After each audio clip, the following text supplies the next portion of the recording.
Hi and welcome everyone. This is the Hobo Prepper and I am Friar Tuck. Okay, so I'm hoping that just the signal, because I got 4 bars, I'm hoping that this works, but I've been in the woods for about 4 or 5 days now. I'm finally out.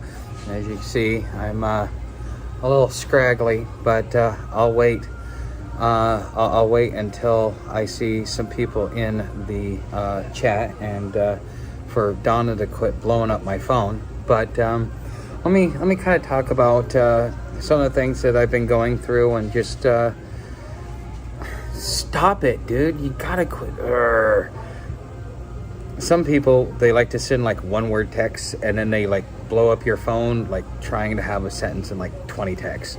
But anyways, I gotta tell you that and by the way, my hand is doing better. It doesn't hurt as much, but you know, one of the things about being out on trail that I truly, I gotta say, it's been what you could consider like a humbling experience, in the sense that that you know, most people, like if you listen to the prepper community, it's like, oh yeah, nobody's gonna be there to help you. You're gonna be on your own. Nobody cares. Nobody this, nobody that.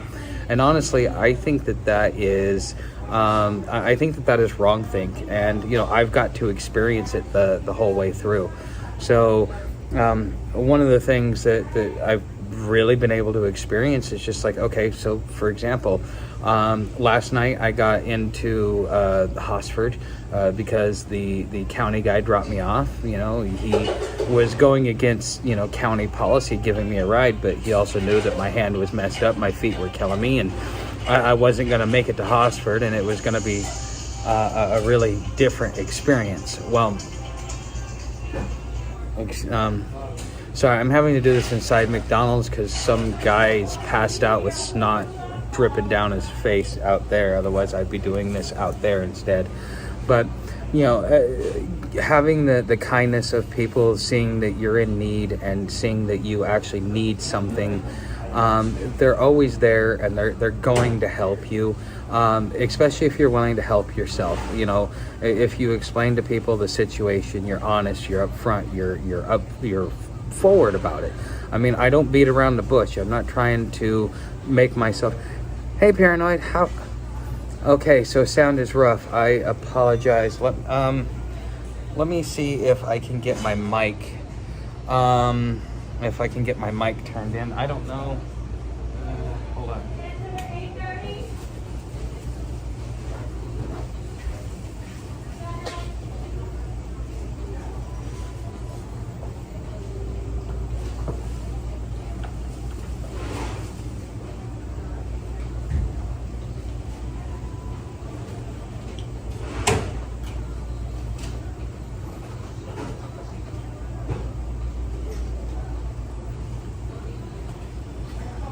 Okay, let's see if I can get my mic turned on, and we'll see if this is doing good. Okay, your last trip about the swamp, sorry. Yeah. Oh yes, it was it was rough. It was more than I expected. It was kind of like you walk into oh, okay, good. I'm glad my sound is good. No, the thing about walking into that swamp, it's like, okay, you're going through marshland, you're like, okay, I'm used to this, I don't like it, but whatever, I'll deal with it. And then next thing you know, you come up and you see this swamp, and you're like, okay, I hope that this isn't really deep. Next thing you know, you've been waiting around in it for like 2 hours, and you're going, what did I get myself into? And you're out in the middle of nowhere. You've got no signal, you've got nothing, no GPS. I mean, because I've been using Arc GPS like you told me, and I'm telling you, Arc GPS is great, except for when you get no signal. But when you have 1 bar, you can still get Arc GPS to pull up. The problem is like how long it takes, and if your battery is kind of going south, you know, because like I had about 10% battery, but because I was holding my phone above my head to make sure that my phone didn't get soaked, because I was slipping and sliding and falling everywhere. You know, I ended up turning my phone on and using the last 10% of my battery. So I had no battery for about 2-3 days until I got into Hosford last night, which really sucked. And I've had to learn not to upload any videos until I'm to a power source, because when you turn on your phone, YouTube, that's what it does, and it starts sucking on your battery, and before you know it, your battery's drained, and you haven't done anything but use GPS. So I've had to learn to do something like that. But back to what I was originally saying, is that it's been a humbling experience just to see the kindness of people. I think that people that think that kindness isn't I'm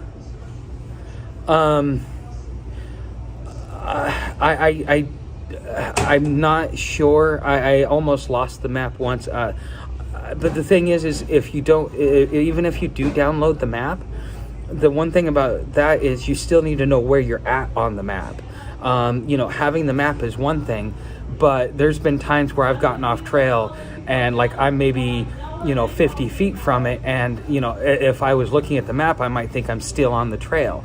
The GPS having an exact location to where you're at is important when you are when you're out there trying to find the trail, especially as broken as the trail was. I mean, if I would have had my map yesterday, if I would have even been able to, if I would have even been able to have signal yesterday, I could have very easily figured out that it was turning me around, and I wouldn't have spent all that time going in the wrong direction yesterday. So having an offline map is one thing, but I mean that's like if you're following streets and stuff. But when you're out in the middle of the forest and there's like no trailblazes, or like they create a secondary trail and you're not, it probably isn't even on the map, and you're sitting there going, well, which trail do I take? These are the things where you need the GPS. And I was watching something on Popular Report where they were talking about we might be losing GPS, and that's a pain in the butt. So that will work on the map deal. Okay.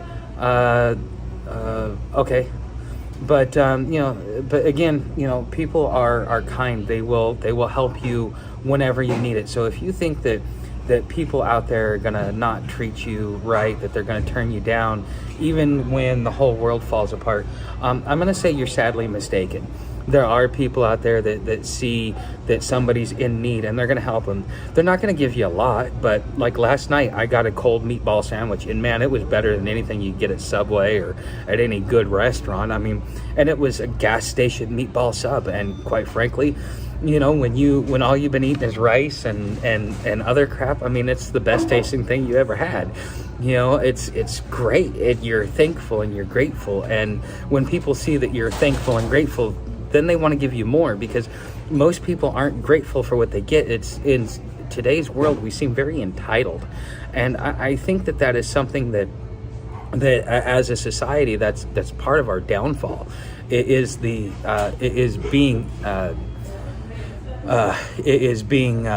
entitled, because I don't expect anything from anybody. Even when I put my thumb up, I expect that I'm going to have to walk the whole way. If somebody sees me and they go like, oh, well, I want to help this guy, great, fantastic, wonderful, they will help me. But most people won't really, most people won't even go through that, because in their mind, and you got to realize that this right here, this mind, your mind is what creates your reality. Because I know at the end of the day that I'm always going to have what I need, is that I don't worry about it.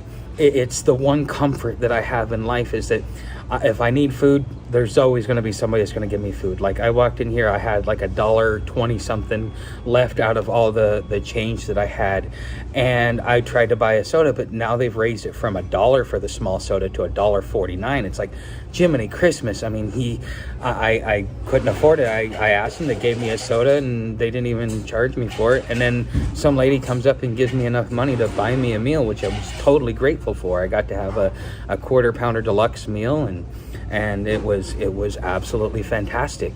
I was grateful for it, because when you when you don't have anything, the small little things that you get, I mean, if you make it seem like it's the greatest gift in the world, I mean, honestly, it seems like that is really the reward that people want, is that when they give you something, they want to know that what they're giving you is actually making your life better, is actually helping you.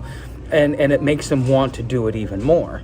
Like I was sitting in the car with the county guy last night, and him and I talked for about an hour. We talked about Bigfoot, we talked about Billy Meyer, we talked about UFOs, we talked about the trail and how lucky I am to be alive, and what kind of bears and animals are out there that I should be worried about. But I don't come from a place of fear. I'm not afraid. And again, this right here, this creates your reality. So if in your mind you think that people are stingy and people don't give and people aren't going to help you, well, then that's exactly what you're going to get, because that is the energy that you put out. But when you have confidence that you will always have what you need, and that you will never be given a task or something more than what you can endure, and you're okay with it, just like when I was in that swamp, man, I hated it, but I knew I was going to make it. I there was a couple of times I didn't think I was going to make it in the swamp, but I did. But I kept reminding myself I wouldn't be here if I couldn't make it through. The universe wants you to learn from the experience. The universe wants you to grow from your experience. It doesn't want to kill you. Nature wants to kill you, but the universe itself doesn't. You guys may be thinking I'm crazy, but I swear nature is hostile. If you guys have ever watched Dark Horse podcast, they're evolutionary scientists. One of the guys, he's kind of like what's his name, Jordan Peterson. He had a similar experience there in Portland, or at one of the colleges there in Oregon. I think it was Evergreen, and he ended up losing his job over it. And they were talking about they wrote a book. It's the modern it's like something about the modern caveman or something like that. You know what? I don't even know if a radio would help me, because unless I have GPS, unless somebody can track where I'm at, there's like, if I get stuck in a swamp, nobody can come get me. What? I'm in the middle of a swamp. What swamp? Where are you at? I don't know. I don't have a map. I don't know what the name of the swamp is that I'm at. I'm on the Florida Trail. That's all I know. And a lot of it becomes where, as we get away from the electronics and we start getting more to paper, we'll be able to do things, be able to figure out where we're at more. And I'm starting to become more aware of that. But when you're out in the middle of nowhere, unless there is a way for somebody to track you, then if you need to call for help, then you know what I mean. But I would love to have a radio. But again, if I got in a swamp and like half my bag went underwater, luckily I keep my valuable stuff in the top pouch, in the middle of the bag on the back, so that like if I fall sideways or forward or whatever, it's not going to get wet, because I got to keep my tablet in there. I put my phone in there, things like that. Okay, that's good to know. Paranoid. Hey Thomas, good to see you. Yes, I barely made it out of the swamp. My legs are still feeling it, but when you're in trouble, getting yourself tracked and knowing where you're at is probably one of the most important things. And so on one creative visualization, yes, love you. Okay, perfect, thank you. It's when you're out there, you really need to be aware of where you're at and all these things, because on one hand, the government wants to track us in everything that we do. But on the other hand, there are vital situations where that actually comes in handy. But it's kind of like, let's do a blanket solution for a temporary problem. And that's kind of where we run into the issue with the tracking and all these other things. But it's just, again, this all boils down to what's going on up here. This is why you hear me talk about in some of these videos, is getting your visual, getting your mindset right. Because without your mindset being right, it doesn't matter what happens in SHTF. If your mind isn't right, if you're not balanced. So you guys know that I follow the Meyer material. And so Bridget, she sent me what most of you would call the Lord's Prayer, because it follows the same cadence as the Sermon on the Mount, but I'm not going to get into the details of it. If you want to read it, you have to read a book called the Talmud Emmanuel, Jmmanuel. If you really want to read what I'm talking about, it's several chapters in. But I've been reading that and trying to get myself and get my mind right. Well, on that same sense, because there's that inner voice, the creational existence that lives within you, the spark of life that allows us all to be animated. That in itself has the ability to communicate with you, to talk to you, to teach you, to educate you. And so I've been doing the prayer and trying to, clear my mind.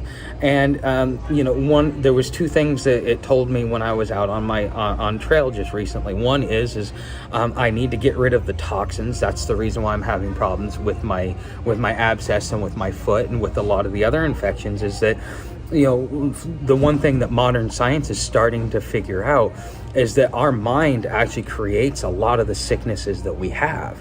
And so not only did it tell me that I needed to start like removing the toxins from my life, but also that I'm mentally unbalanced. And I'm like, well, yeah, I knew that. Why do you think I'm out here? But, also on the same sense, part of, give us this day our daily bread. That one, but it's a little bit different. Ooh, Hobo Thomas, I see you got a new video that just uploaded. That I'm going to watch that after this. But anyways, it's just, getting your mind straight is probably one of the most important things. It is going to dictate your successes. It's going to dictate how you react to situations. And the thing is you need to be on an even keel, and just realize that at the end of the day, whatever happens to you is because of what goes on up here. If you don't fix your thinking, if you don't balance, yes, Hobo Thomas, if you don't get your mind straight, if you don't put yourself on an even keel, when SHTF happens, you're going to be miserable. You're going to be wondering how you survived. The guy, again, the county worker I'm talking about, he's like, you're not afraid of the alligators? I'm like, I didn't even know that there was alligators out there. I trusted the fact that these guys were going to put me on a spot where I was going to be safe, and that I was going to be fine. And so because I wasn't thinking about the alligators, because I wasn't thinking about the snakes, because I wasn't thinking about anything but just moving forward, that's why none of that stuff came to me, because my mind is creating my reality. The mind is more powerful than you think. And if you're, as a prepper, or even a traveler or a hobo, whatever you do in your life, your mindset, if you don't have that balanced, nothing else matters. It doesn't matter if you have all the gear in the world. If your mind isn't balanced, you're gonna be miserable. You're gonna be in danger, because all you're thinking about is stinking thinking.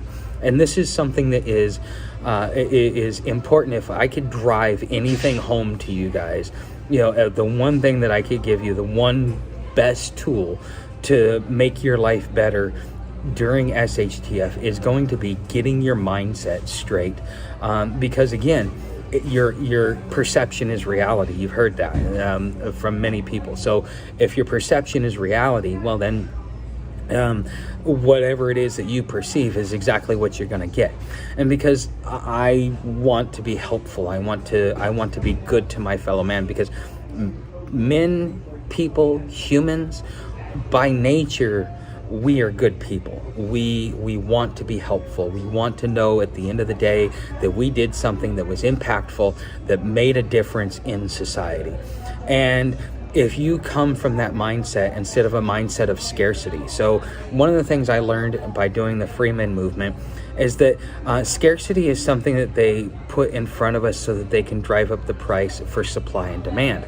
But in reality, there is plenty, there is abundance, plenty of abundance within us. Now, there are some things that are happening. We could talk about overpopulation, we could talk about overuse of resources and all these different things. But in general, nature is abundant for you, and when nature gives you abundance, then you have no need to fret, no need to worry, because everything that you need is going to be put right in front of you, because you see the world in abundance. If you see the world in scarcity, if you come from a place of fear, like, oh no, I'm not going to have enough, oh no, this isn't going to be good for me, or oh no, I'm worried that this is going to happen, or oh no, I'm worried this person's going to screw me over.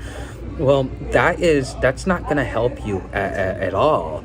All that's going to do is prove itself to be correct, because that's what's going on up here. Okay, and so that's one of the big things that I really want to drive home for you guys. Now, if you guys have any questions for me, please ask. I love seeing the comments. I love seeing everything else like that. Now, I do have one ask for you guys. I'm kind of an idiot. So I lost 2 pairs of socks and a shirt in the swamp. The shirt was tied to one of my bars, and it fell off when I had the leg cramp, and I didn't realize it till after I got out of the swamp. And plus, I lost 2 pairs of socks, and then so I had 2 pairs left. Well, I only have 1 pair left because I accidentally left them behind this morning, and it was my only really good pair of socks, because these ones here have holes in the heel already. Now, I looked at Walmart and stuff like that, like for 3 pair of boot socks, it's like $15. It's crazy. But if you guys want to help me out, I could really use some socks. I'm just gonna have to go to some local store here in Bluntstown and go get them. But yeah, I really need socks. And if you guys really feel generous, I would love to get a shower and get the smell of swamp out of me. Now, when I was at Lake Porter Campground, I washed my shirt, I washed my socks, I washed everything that I could wash. But man, even my Zero Foxtrot, man, I can't get the smell of swamp out of it. And I'm trying to figure out how to get the smell of swamp out of it, but I just don't know how. So, those are, like, if you guys want to know what I need while I'm out here. But the good thing is I have about 100 miles left. I just GPSed it on the maps, and I have 100 miles left until I break off into Alabama, okay, or to the Alabama Trail. So I'm looking forward to that. So I'm expecting that within the next 7 days I'll be in Alabama. Now, I am realizing that I can do about 15 miles a day on what it is that I have, but quite frankly, as much as I like the boots are not conducive to doing long walks. They're great for the rugged terrain and everything like that, but on the other side, I could do just as you won't be able to send me socks until the next city, and I've got to look that up on the map. If you guys keep an eye on, so I use my shorts, so the YouTube shorts, I use that as like a quick communication, like, okay guys, I need something, or okay guys, I'm gonna go here. Like, if you guys would have let me know that you were sending something in Bristol, I was gonna stop off, but since I didn't get any emails with people telling me, oh, I'm sending you something, I didn't even stop by the post office. But what I usually do is that's like a quick communication to let you guys know. So keep an eye on the shorts for that. And then I use the community post just to kind of, like, if I don't have signal and I need to be able to communicate with you guys, like showing you what happened in my hand yesterday and let you know that I was going to be in Bluntstown today, things like that. That's what I use that for. And then, of course, the videos are just my tutorials and kind of like my updates on the trail. And then, of course, the live stream, this is where I get to communicate with you. Right now, I am in Bluntstown. Hi, Travel Tech. Right now I am in Bluntstown, but I've got about 13 miles to the next campsite. So I wanted to do a live stream because I think in one of the last videos I made, I said I wanted to do a live stream. And so, can I send you love hugs right now, virtually? Okay. Yeah, definitely. I can accept that. Thank you, DA. But it's just so I do have a little bit of a walk now. I have been following the advice of the other hiker, the one that I interviewed, the Prophet, at JR's Osceola River gas station. He told me, don't hesitate to use your don't hesitate to use your thumb. Well, I had 16 miles to get from Hosford to Bluntstown, which is where I reconnected with the trail, and it starts sending me back north again. But then I would have had like another 12 miles. That'd have been like a 30-mile day, and that would have been crazy. I don't think I would have. I as much as if I had better shoes, 30 miles wouldn't be an issue. My biggest problem is, again, the boots. Now, I was suggested that I need to get myself something like hiking boots, and then get some Dr. Scholl's insoles in them. That will be good for me. But as my boots stand right now, it's hard. And every time I walk, I always end up getting dirt and grit and rocks in it. And it's not because of my pack. I don't really want to take it off. So it takes me a while before I get to a point where I empty my boot out and I keep going. But the weight of the pack plus my weight plus the long distance makes it a little rough on the feet, and my feet are screaming after about 15 miles. So I know that on a daily basis, and without taking a 0 day, because quite frankly, I'm doing about 3 miles an hour, 2.5 to 3 miles an hour. So in about 5 to 6, 7 hours, I can do my 15 miles. If I need to do more than that, then I will need to have I'll need to have better shoes. But the thing is just, I know that, so it's about 300 miles on the Alabama trails to get up there, so it should take me about 20 days if I do the 15 miles a day like I expect. And I don't expect to be doing doing less than 15 miles. 10 miles is pretty easy. 15 miles is kind of like where my feet start going, okay, we're going to make you pay for it. Plus my feet hurt, and then either I move slower the next day, which is counterproductive, or I end up hi Cherokee Fit, either that or I have to take a 0 day, which is counterproductive. So as far as traveling, you need to really look at your feet and how your feet feel, because you're going to have to feel it for long periods of time. And so when you're walking, if you can get to 15 miles, okay, you're doing about the average what everybody does. Now that also means that once I get up into the Appalachia Trail, even if I do start from the southern end and go north, as long as I do 15 miles a day, I will still be able to make it up there by July, August, September.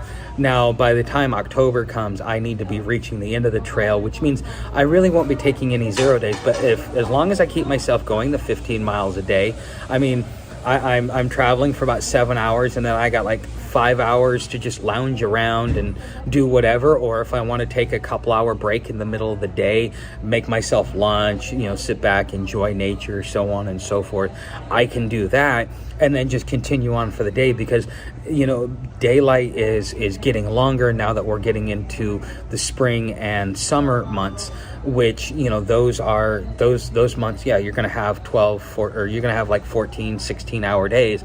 So you'll have more time to be able to I am an 8.5 wide in regular shoes, so whatever that translates to in boot or whatever. But yeah, an 8.5 wide is what my shoe size is.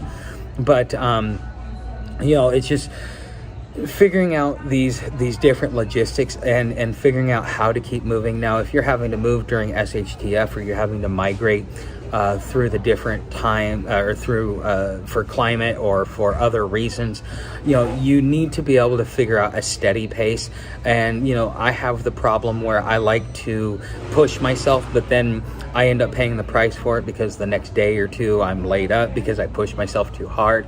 If I could push myself really hard and keep going, that'd be great. But as much as I rode on a bike and as much walking as I've done in my lifetime, I mean, when I lived in San Francisco, I used to walk 10 miles a day like it was nothing. I would start down at the pier, and I would walk to the beach every day, and that was my favorite thing to do, just because trouncing through the park was fun. I enjoyed it a lot. So but those are, that's that. But now Paranoid was making a suggestion, and I'm open to it if you guys want to fund it, or or if I can get monetized and get enough money together by the time that happens. But to start me off in Maine. Now, I was looking at it before I got on to this last leg of the trip, and it's like when you start in Maine, it's like a 4,000 foot climb, and you've got about 8 to 12 hours to do it, and you want to start it in May, like the end of May. And I'm like, okay, that's not bad.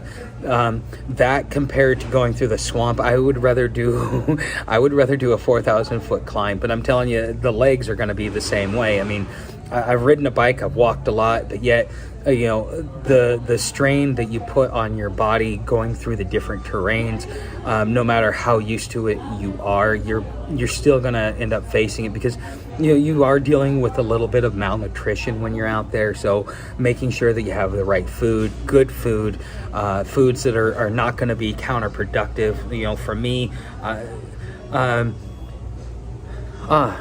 ammonia. Okay, I'll have to look at getting some ammonia. Because I got to do something. The guy yesterday at the county worker, he gave me some dish soap, and I'm going to use that, and I'm going to even use it to wash with. So I have some dish soap now. He also gave me some Alka-Seltzer, some eye drops. He gave me this rag, which I need this to be able to do dishes, or if I want to wash around. Now, having a towel is great if you get a shower, but if you are if you don't have access to a shower, you want something like a wash rag to clean yourself off. Just something, you need to be able, like, I put my feet and my arms and my head under the water, under the faucet at Porter Lake. But how many you walk a day? I do at least 15. Sometimes I'll push myself to 20. Most I've done is 25 in a day on this trail, but most I've ever done in my life is 40 miles in one trek. I did it for 3 days in a row, but I also had better shoes. Again, the shoes are what really is going to make a difference for you in the different distances and terrains that you want to do. Now, I'm expecting that when I get into the Alabama trails, I'm probably not going to have to deal with any swamps. It's going to be dry land. I'm probably going to have to go up and down a lot of hills and stuff like that, which, having decent shoes would work for me. But some of the stuff that I've dealt with, I was glad that I had boots. But again, I think that boots are kind of overkill when it comes to when it comes to traveling, not only because of weight, but these are work boots. These aren't hiking boots. These aren't luxury boots. These are work boots, which they're meant to be durable, and they're really not meant to, you're not walking a long distance. You're doing it at work, like on a construction site or whatever. I think if I had something like combat boots or jungle boots, those would be, honestly, here in the swamps and everything, you should have jungle boots. There's a reason. Now, when I was in the Marine Corps, I got issued a pair of combat boots and a pair of jungle boots. And now, since I know the difference, I would say, yeah, you definitely want jungle boots out here. But, it's nothing... Yes, Thomas, I'm figuring that one out the hard way. I definitely am. Some eye drops were recalled damage to a lady's eyes. Look them up. Well, this is Clear Eyes, so I really won't use this. I'll probably end up giving this away, but here's the thing. When people give you stuff, whether you're out on trail or whatever it is that you're doing, you accept it, but then you find somebody else that needs it. So I might come across somebody that's a stoner that wants to hide being a stoner, and so here's some eye drops. You'll get rid of the bloodshot. You know what I mean? So, Gore-Tex. I'm not very much into. I don't have a huge knowledge about shoes. Basically, I'm learning all this stuff on the fly, and then you guys are kind of teaching me along the way, and I'm kind of sharing with you my experiences of what not to do and how to screw everything up, so that when you guys get out there and do it, you're not screwing up like I am, because quite frankly, in so many ways, I am the world's worst hiker. I really am. I mean, yeah, I've got the endurance, I've got the mindset, but at the end of the day, I think I'm one of the world's worst hikers. Unless this is what all noobs are like, I don't even know what to say to that. So, but yeah, definitely. So, So any other questions that you guys have for me? I seem to be really going to town today. I miss doing those live streams. I'm gonna try and do them more often. But again, like, I hitchhiked about 10 of the 16 miles that I had to do today. So it's I was able to sit here, relax, let my feet rest, get some food, get some water, and really take care of myself. So something, even if it's wrong, otherwise you did nothing. You know what, you're right, DA, you're definitely right. So but make sure your jungle boots have drain holes. Okay. Well, I was only in the Marine Corps for 31 days before they gave me a medical separation for my hips. So, and the thing is they were wrong. I don't have an issue with my hips. It has to do with the muscles. Just my muscles weren't developed right because my gait was off, and but it is what it is. So, but yeah, I never really got to use them. I was just issued them and then had to give them back. So, is it always around this time? My live streams are whenever I can do them, because I'm on trail, and when I have a free moment to stop off, I got good signal. Like, I got 4 bars. I'm in a city, and it's a few miles to my next campsite. I want to stop in and do it. I'm going to try and do more often. Now, the last part, like at least the last 60-70% of this trail, the last 100 miles I got to do, is going to be a road walk. So what I'm going to end up doing is I'm probably going to hitchhike as much as I possibly can, which will give me an opportunity to do more live streams until I get up to the Alabama trails and figure my way out there. But a lot of this is I'm just figuring it out on my way along the way. So good to know. So Mill strong. Okay. All right. But I hope that answers your question. Take 1. Oh crap. Take 2. Shit. 3. Okay. Smoke break. Yeah, pretty much. That's pretty much what I do. I mean, that's it in a nutshell. So it's just, and the thing is you guys got to realize, like, fatigue plays a big part in it. Like, ever since JR's, where they kept me up till about 2 o'clock in the 2 o'clock in the morning, I haven't been falling asleep till 2 o'clock, and then I wake up about 7:30, so I'm not getting a lot of sleep, and so my body isn't getting the recovery time it was used to, because I used to get about 8 to 10 hours sleep, especially when I was riding my bike, because I needed that much so that my body could repair itself. Sleep is important. Good sleep is important, but for some reason, ever since I left JR's, I have not been able to get a good night's sleep, even when I was in areas where I felt really comfortable. So yes, Hobo Thomas, you are 100% correct, and at first it was a little uncomfortable, but now I'm just like, you know what, I expect to walk the whole way, but if I don't, like today, I think I had my thumb up for maybe 2-3 minutes. Somebody turned around, got me. Like, I had to sit cramped in the back seat. There's 3 kids in the car, and the husband and wife, and the car is like filled to the brim with trash, and I just kind of had to put my bag in there and just kind of like hold on for dear life. But you know what? It got me almost 10 miles, and I'm like, hey, that... when you have nothing, you're more grateful for the things that you have. But I don't need to have the whole world. I mean, I like to have my cigarettes. It would be nice if I had some herb, but I don't get it. It's not the end of the world. I'm getting to the point where I like to have my coffee in the morning. I have the packets of Folgers plus a packet of creamer that I bought at the Dollar General. So I mean, I get plenty of coffee. I have at least 1 or 2 cups in the morning. Being able to get a shower at least once a week is important to me.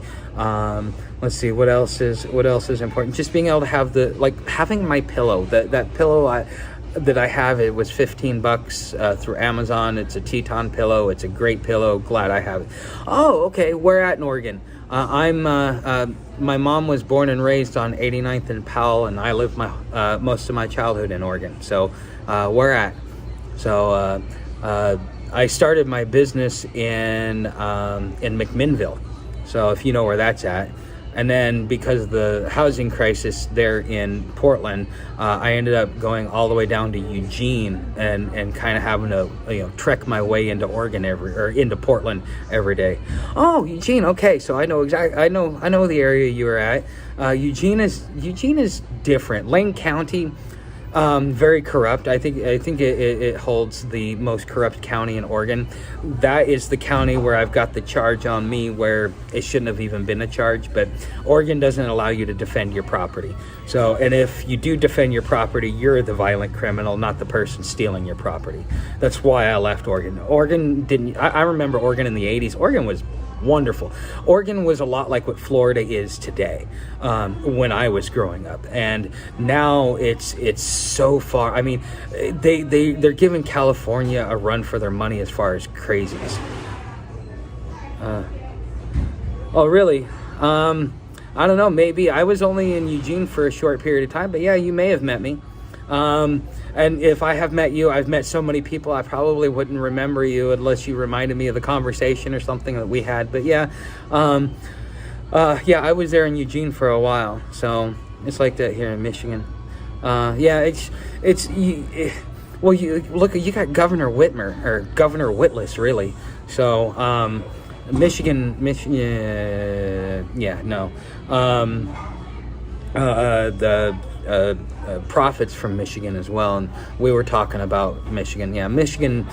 Yeah, and a good friend of mine is actually getting ready to move to Michigan, and on one hand, it's a great place to be. I mean, you're right in the Rust Belt. You got the walkable cities, everything else like that.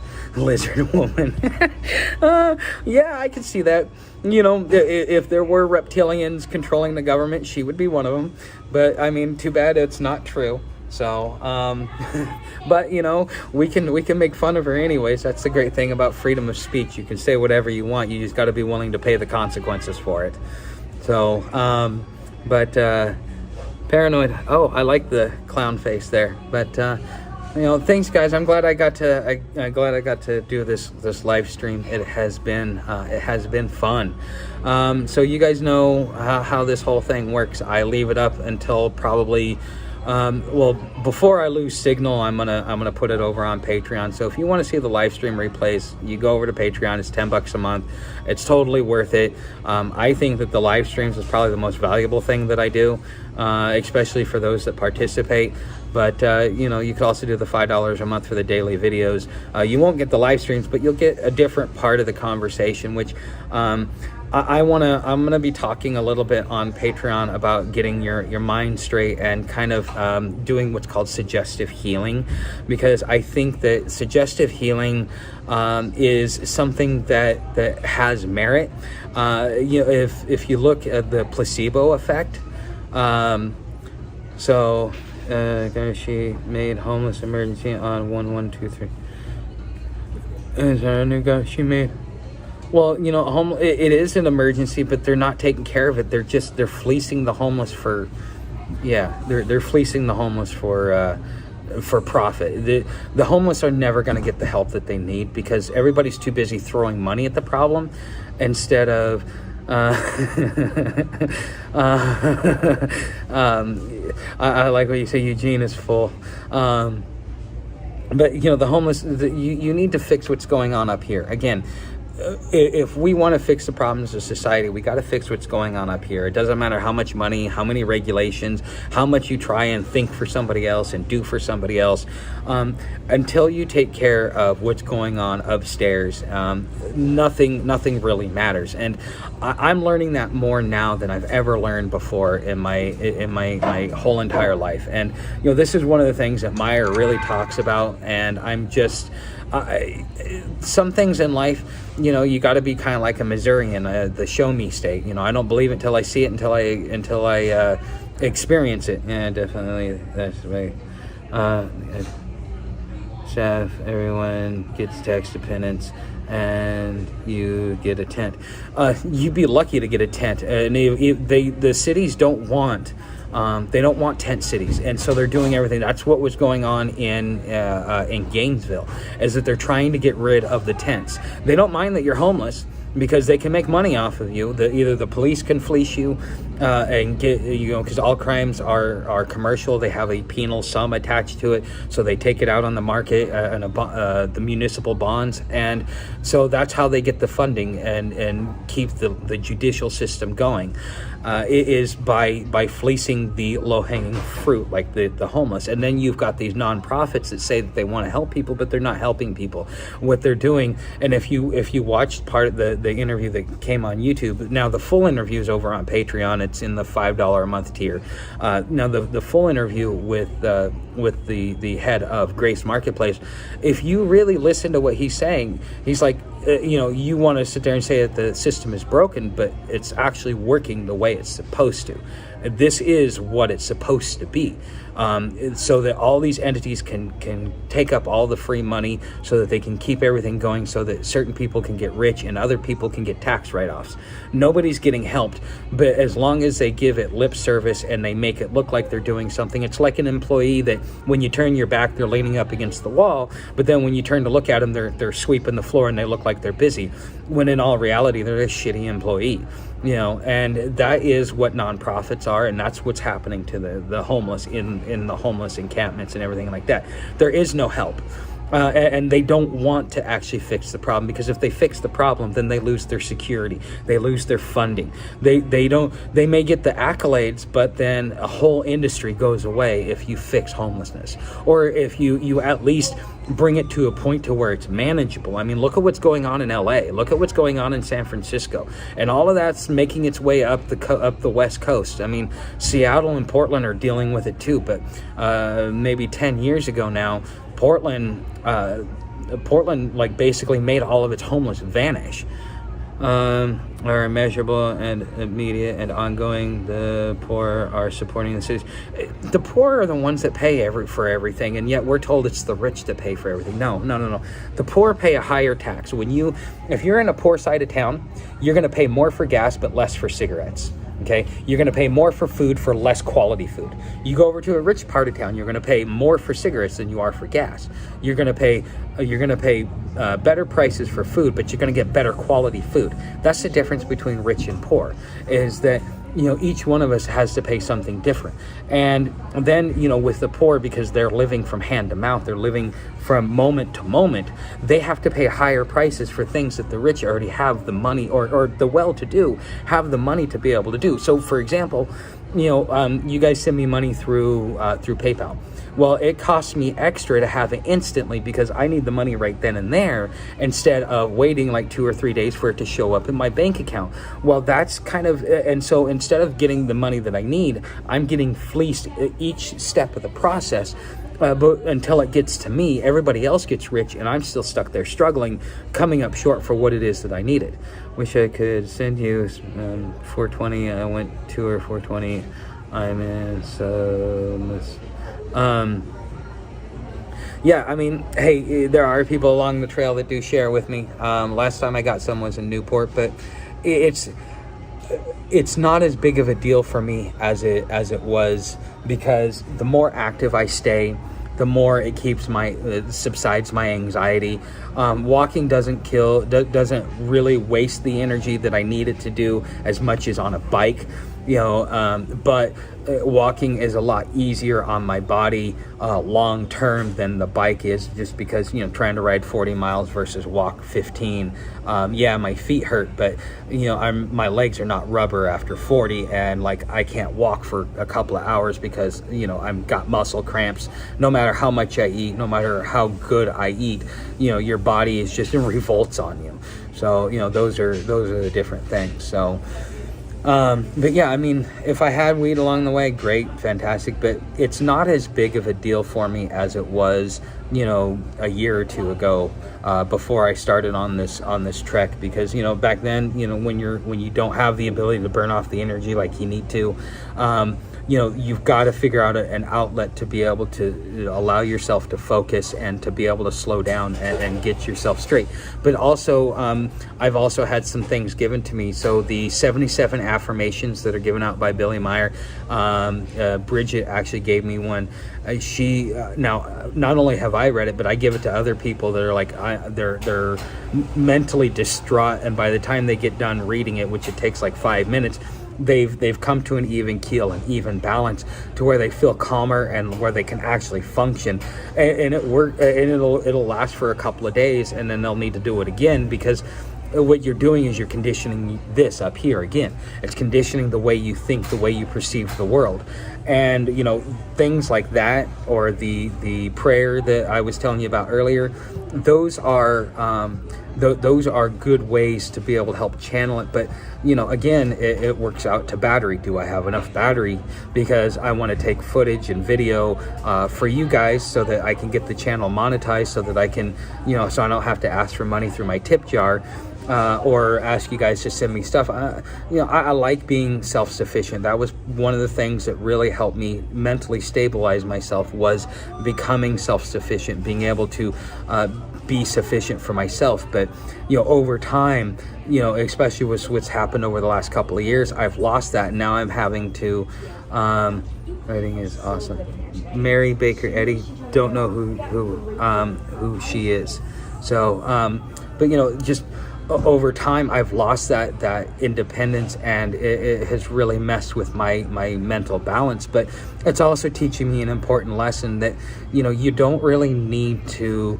I mean, being self-sufficient is one thing, but you also need to be willing to accept help when you need it, and having that balance between the two, and not taking advantage of it or taking too much of it is another thing. You don't want to take too much of your you don't want to sit there. Think of it like this. It's when I ask you guys, like, hey, help me out in the tip jar, I look at it like this. I got a glass full of water, and every time I need something, I got to take a sip out of it, but I don't want to guzzle it, because if I guzzle it, pretty soon there'll be nothing left and it will all dry up. So I only take what I need when I actually need it, because I'm asking at those points in time. And for me, that works, and I think it's respectful to the people that give, and respectful to the people that care, because you don't want to just sit there and go, I need, because then you become dependent, and you become unable to be able to handle your own problems. The having you guys there for like my tip jar and stuff like that, or whatever way you contribute to the channel, that actually makes it so that I feel like I'm being respectful to you, because you guys are kind and generous, and you guys are very helpful, and you guys are family to me in a lot of ways. So the last thing that I would want to see happen is it is just to take advantage of that. And so I try and be as respectful about it as possible, without asking for more than what I need. And the thing is I end up getting everything I need along the way. So the light of the Great Mother's protection. Okay.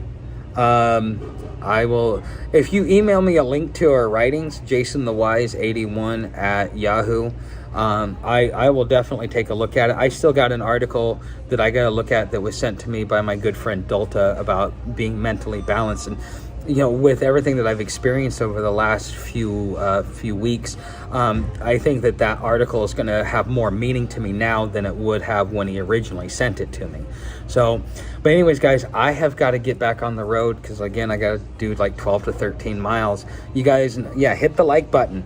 So, don't forget to hit the like button. If you're already subscribed, hit the bell notification. If you're not subscribed, please subscribe. You want to help the channel, you know how to do it. Links are in the description. Once I end this video, I usually go in there and I put all that in there, or they're always in the bottom of in the description of every video I have. So if you're ever curious, like, okay, I want to do something else for the channel, or I want to have a different experience within the channel, I usually put that stuff down there. I even have a link to an article for Lee Brobst, for those of you that are like me, that are constitutionalists, that really believe in the ideals of what the Constitution and the Revolution was all about. The Star Spangled Banner is one of my favorite stories. and I think I've talked about it, but I think I want to talk about it again, because we are not as a society versus what we were back then. If we were to go through the same incidents of the Star Spangled Banner, which basically the British saw a town that had an American flag, and they decided they wanted to bombard it because they wanted to show the American rebels that they wouldn't be able to survive, or that they were nothing. And so they bombarded it. And the thing is like, I think like 80% of the town died, because every time a shell would hit it and the flag would fall, another one would go and put it up. And so by morning, that's why they say, oh, say does that Star Spangled Banner. The reason why is because, okay, I'm constitutional rights of fair housing. Okay, Title 42. But one of the things. So in the morning they ask, is that Star Spangled Banner still there? And through all the firing, they realized that there was a stack of bodies, and that they were actually holding it up. So all these people had died holding their flag, and by the morning that flag was still standing, because it was being held up by all those dead bodies, that pile of dead bodies. And that's what the meaning of the Star Spangled Banner is. If you listen to the story, it should make you cry, not only for joy, but just for sorrow, that those people gave their life for something for an ideal that we don't even cherish today. Even those of us that say that we're constitutionalists, and unless you're totally a hardcore what I would say Articles of Confederates, the Articles of Confederation, I would say that you're not even truly a constitutionalist, because the second you the second you believe that government has the right to regulate it, you have taken away the meaning of the Constitution. The thing is the Constitution, or the Articles of Confederation, you and I were supposed to regulate ourselves. We're supposed to regulate ourselves down at the community level, not at the state level, not at the federal level, but we're supposed to regulate ourselves down at the communal level. And the second you start believing that there should be some form of regulation, is the moment you get away from the Constitution. Okay, so I'm going to leave you guys with that. I hope that this has been entertaining for you guys. Again, thank you for watching, and I will see you in the next live stream, and have a great day, guys.